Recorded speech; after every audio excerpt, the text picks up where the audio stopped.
Bismillahirrahmanirrahim. Jadi pernikahan itu adalah sebuah ibadah. Saya juga sudah pernah tekankan, saya ingatkan kembali. Bapak Ibu yang sudah berumah tangga di sini, kalau dulu niatnya karena disuruh oleh orang tua, karena hanya suka, karena faktor umur, faktor ekonomi, apalah alasannya, maka itu harus diubah. Di ruangan ini, di detik ini. Niat dalam hati pernikahan karena sunnah Nabi alaihissalam. Karena ulama mengatakan pernikahan adalah bahtera pahala terbesar. Karena mulai akad nikah sampai anak cucu nanti pahala semuanya. Senyum dengan pasangan pahala, melayaninya pahala, berkorban untuknya pahala, semuanya pahala ini. Bahkan kata Nabi SAW, semua yang kau keluarkan di jalan Allah sedekah. Sampai sepotong makanan yang kau letakkan di mulut istrimu, sedekah semua. Khadijah pernah saya ceritakan kisahnya. Jadi dia saking cintanya dengan Nabi SAW, dia tahu Nabi perlu apa. Nabi lapar, dia lihat dari wajahnya tanpa suaminya bilang. Maka Khadijah pernah sambut Nabi SAW pulang, lalu Nabi duduk. Khadijah lihat dari wajah Nabi, kayaknya Nabi pengen makan. Dia bilang, izinkan saya ke belakang. Dia nggak bilang, saya mau masak dulu ya, saya mau sambil makan, enggak. Nabi SAW mengatakan iya. Gara-gara sikap baiknya sama suaminya ini, Jibril datang. Lalu berkata, hai Muhammad, sebentar lagi istrimu Khadijah akan bawakan makanan favoritmu nih. Dia tahu kau lapar, dia bawakan. Karena sikap itu, melayani suami saja, sampaikan salamnya Allah kepada dia. Dan sampaikan salamku kepada dia, Jibril.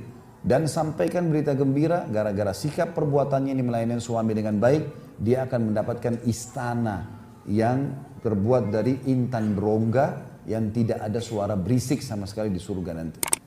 Jadi semuanya pahala. Tapi kalau diniatkan karena Allah subhanahu wa ta'ala. Bukan karena suka saja. Kalau suka, kapan apa yang membuat kita suka pasangan, misalnya kita suka paras wajahnya, kita suka matanya, kulitnya kah, rambutnya kah, apa saja, kapan itu hilang, naudzubillah, sakit, cacat, hilang semuanya. Nggak ada lagi kita punya rasa suka kan. Begitu juga dengan hartanya, kapan hartanya hilang, kita sudah nggak suka. Apa saja itu bisa hilang, kecuali memang niatnya karena Allah SWT. Karena kita tahu, kita sedang menjalankan amanah. Ibu-ibu di sini, kalau mandang suaminya, lihat ini orang amanah Allah, gantungkan nasib saya sama dia. Saya disuruh layani, siapkan pakaiannya, makanannya, penuhi biologisnya, izin kalau mau keluar. Lihat Allah subhanahu wa ta'ala. Sehingga kita selalu merasa, oh Allah yang perintahkan. Allah menjadikan sebab, ya datangkan orang ini supaya saya mendapatkan keridhaannya. Begitu juga setiap suami. Orang ini amanah, siapa orang ini? Saya nggak kenal sebelumnya. Tapi saya harus penuhi makannya, minumnya, tempat tinggalnya. Kadang-kadang pun meminta sesuatu mungkin karena kondisi tidak sadar atau apa. Kadang-kadang mungkin ada intonasi suara. Tapi itu sudah hasil kita diberi. Kemudian begitu juga muamalahnya. Ada kadang-kadang ibu-ibu minta nafkah. Jangan lupa ya, sudah tanggal 1. Padahal dia lagi minta duitnya suami. Nggak sopan gitu kan. Kita lagi minta, ibu-ibu kalau minta pinjam pulpen temannya di sebelah majelis begini. Bagaimana caranya? Ini pulpenmu?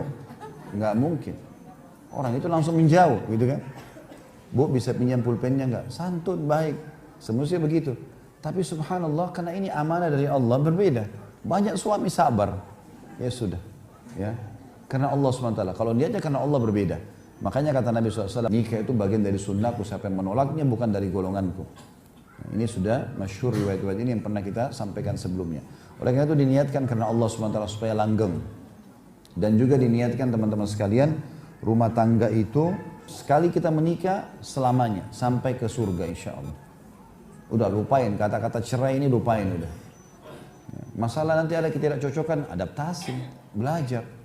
Karena kita kalau cerai pun nikah sama orang baru, adaptasi baru lagi. Dia punya cara makan sendiri, pola makan, pola fikir, pola tidur, segala macam. Kita bantu pasangan, lebih baik teman-teman kita bantu pasangan keluar dari masalahnya daripada kita meninggalkan dia. Sampai kepada masalah besar pun ya, misal pasangan kita sedang diganggu oleh lawan jenis.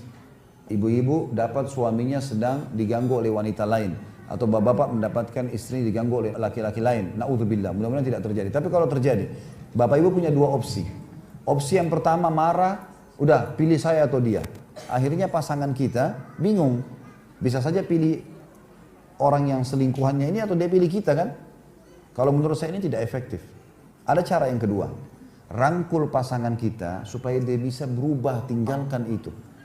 Saling terbuka itu sangat bagus. Lebih baik kita rangkul pasangan, bantu dia keluar. Karena orang yang sedang digoda oleh orang lain, itu ada pengaruhnya. Maka kita sebagai pasangan bantu dia keluar dari permasalahan, bukan malah kita tinggalkan. Itu poin penting ya. Kalau mau memang rumah tangganya langgeng. Kalau enggak susah. Setiap kali ada masalah kita selalu emosional, selalu minta pulang, selalu minta cerai, selalu mau menceraikan dengan ancaman kalau laki-laki. Maka ini tidak ada gunanya rumah tangga itu. Dan bahaya, orang mengatakan ceraikan saja saya, kita sudah tidak cocok. Malaikat lewat mengaminkan, bahaya loh. Nggak usah. Semoga Allah berikan hidayah kepadamu, semoga Allah mudahkan kau jadi baik, semoga begini dan seterusnya. Itu bagus ya. Pernikahan merupakan batin, hubungan batin yang hakiki. Maknanya, yang saya pernah bilang, semua rasa suka kita, begitu sudah akad nikah, limpahkan kepada pasangan halal. Tidak usah ada was-was syaitan. Nanti kalau saya terlalu cinta sama dia terus cerai nanti masalah. Gak usah pikir cerai dulu. Itu hubungan batin yang hakiki. Kemudian cinta yang penuh dengan kejujuran.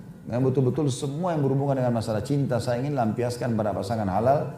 Saya pernah bilang kata-kata, apalah, gambar, segala macam. Bahkan kita halal mengirim foto-foto pasangan kita atau kita kirim foto kita kepada pasangan yang halal. Bukan untuk dipublish ya, tapi untuk dikonsumsi pribadi. Tidak ada masalah. Karena dia halal. Kemudian kerjasama dalam kehidupan yang penuh ruh kebersamaan. Melibatkan pasangan dalam setiap lini kehidupannya. Ya, berdiskusi, berdialog, ini semua masuk dalamnya. Tapi ini dikatakan ada ruh kebersamaan. Bukan begitu suaminya ibu bilang, saya kayaknya terlilit utang nih, usaha saya bangkrut. Nah itu kena nafkahnya kurang. Ini jadi masalah ini. Kita bukan berikan solusi. Nggak boleh. Istri kita misalnya berkeluh, kayaknya di rumah ini butuh pembantu. Karena kalau saya sendiri urus 3 anak, cuci, nggak sempat nih. Ah memang dasar kok males. Nggak boleh, memang dia butuh pembantu kasih. Kenapa enggak? Ada ruh kebersamaan. Kita kerjasama. Dan teman-teman tidak akan muncul ini hubungan batin yang hakiki, cinta yang penuh kasih sayang. Kalau masih ada sifat bakhil dan perhitungan sama pasangan. Tidak bisa bertemu kelanggengan hubungan dengan bakhil. Mustahil. Nggak mungkin. Pelit sekali, perhitungan sekali. Makanya tidak boleh ada. Karena ini di sini harus ada kebersamaan dan penuh kasih sayang untuk tujuan membentuk keluarga yang baik, sekaligus memakmurkan alam semesta. Jadi artinya betul-betul di sini kalau rumah tangga baik, keturunan juga baik-baik, tidak lagi istilah broken home, maka akan baik semuanya. Alam semesta ini pun lagi baik, tatanannya berjalan sesuai dengan yang diatur oleh Allah Subhanahu wa taala.